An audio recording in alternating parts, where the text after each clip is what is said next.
There are places on Earth that seem designed to make men feel small. Cold places. Unforgiving places.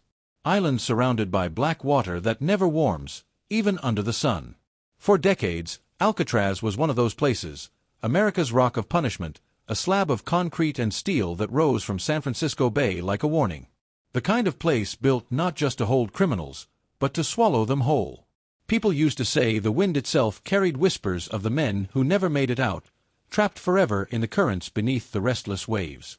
By the 1960s, Alcatraz had already gained a reputation as the end of the line.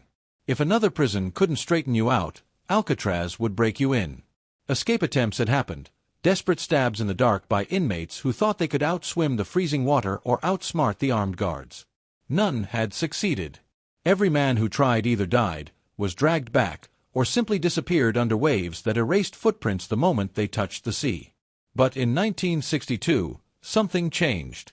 3 ordinary-sounding names, frankmorris, John Anglin, and Clarence Anglin, would soon become the center of one of the most mysterious escape stories in American history. And for nearly 6 decades, their fate would hang like a shadow over Alcatraz's legacy, leaving everyone to wonder whether the island had finally been beaten, or whether the ocean had quietly claimed the men without leaving a trace. It all began quietly, almost innocently, the way most big stories do.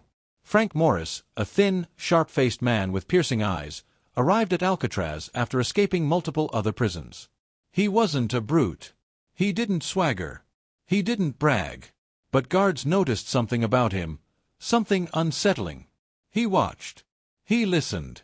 He studied the prison the way a chess player studies a board, looking at pieces and planning moves that no one else noticed. Then there were the Anglin brothers, John and Clarence. Tall, sturdy men from Georgia, raised by a family of seasonal farmers. They weren't geniuses, but they were clever, patient, and determined. They also had a special ability that almost no one else in the prison had. They were strong swimmers.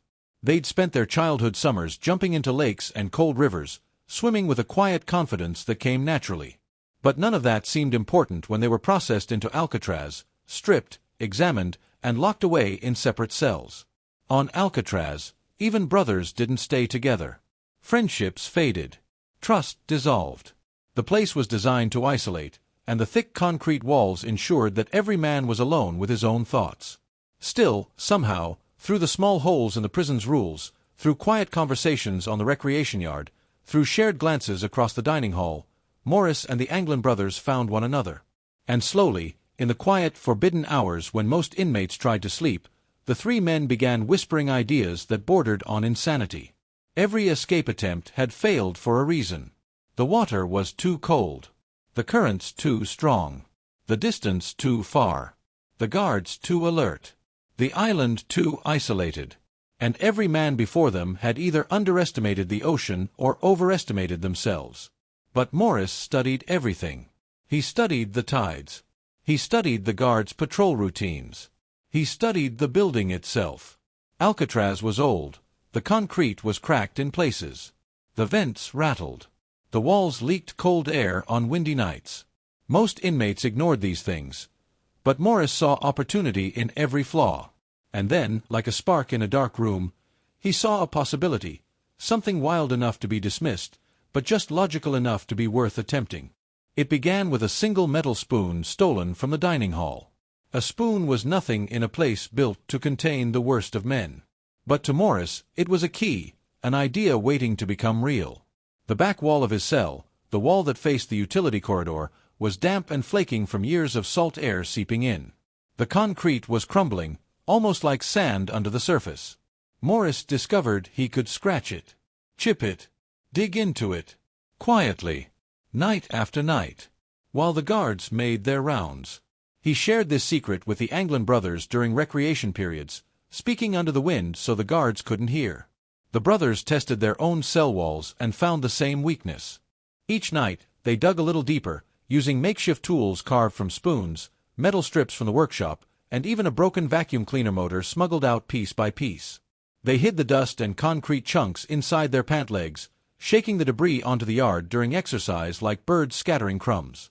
Slowly, an idea transformed into a blueprint. The plan grew in detail, layer by layer. Dig through the cell walls, enter the utility corridor, climb up to the roof, cross the island without being spotted, inflate a makeshift raft, and push into the night. Each part of the plan had a flaw. Each flaw could get them killed. But each flaw also had an answer. A solution. A workaround. Morris became obsessed with studying the guards' routines. He noted when the spotlight swept past. He counted footsteps. He learned how long a guard paused at each checkpoint. And he made sure everything they did was silent, slow, invisible. Meanwhile, the Anglin brothers crafted something even stranger: papier-mâché heads. They stole soap, toilet paper, paint, hair from the prison barbershop, and sculpted human-looking faces that could lie on their pillows while they were gone. The idea was simple. If a guard walked past and saw a sleeping head, he wouldn't raise the alarm. Not until morning. The dummy heads were uncanny, eerie, too lifelike. A guard later said they were so realistic that he felt a shiver go down his spine when he found 1 month later, long after the escape. The brothers kept them hidden, placing them under blankets, testing them in the dim cell lighting. The more convincing they were, the more time the prisoners would have to get off the island before alarms started screaming. By early 1962, the plan was fully in motion. The holes behind their cell vents were widening. The corridor behind the walls was cold, dusty, and dark, a narrow space filled with pipes that hummed like distant voices. Every night, after lights out, Morris would wriggle through the hole and climb up to the rafters, mapping his route like a ghost in the walls. The Anglin brothers followed suit, their movements whisper-quiet. But danger was everywhere. One wrong sound. One cough at the wrong moment. One guard deciding to check a cell a little more carefully. Everything could have collapsed. They held their breath as guards strolled past, boots echoing on concrete. Some nights the whole building felt alive, groaning under the weight of storms outside. When the wind blew through cracks, it made a hollow moaning sound, something that made even hardened inmates shudder.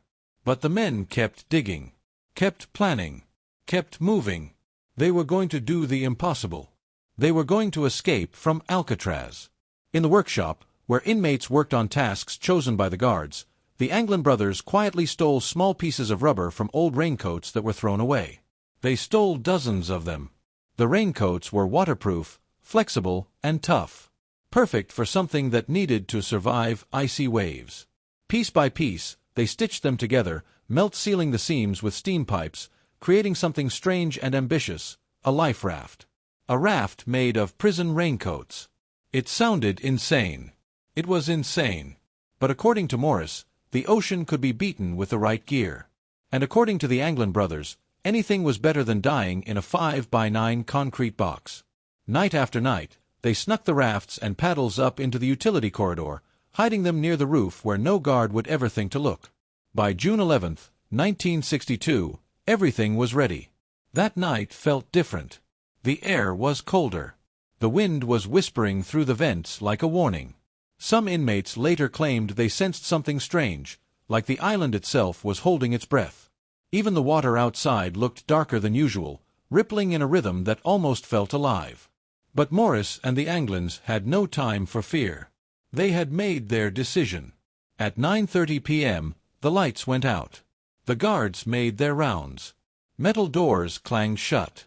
The block fell into silence, broken only by the occasional cough or rustle of blankets. Morris waited. 1 minute. 5 minutes. 10. He placed the dummy head on his pillow, pulled the blankets up, and slipped through the hole in the wall for the last time.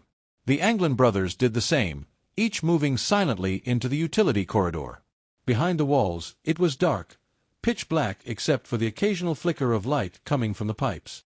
The air smelled like dust and rust, and their footsteps made soft thuds on the wooden beams. They climbed up the pipes, making their way to the roof. The air was freezing. The wind pushed against them. But they clung to the building, gripping the edges with shaking hands. Every shadow looked like a guard. Every creak felt like a warning. They moved across the rooftop like shadows, ducking low whenever the spotlight swept by. Then came the descent. They slid down the far side of the building, landing near a fenced area that the guards never checked at night. There, hidden from view, they began assembling the raft.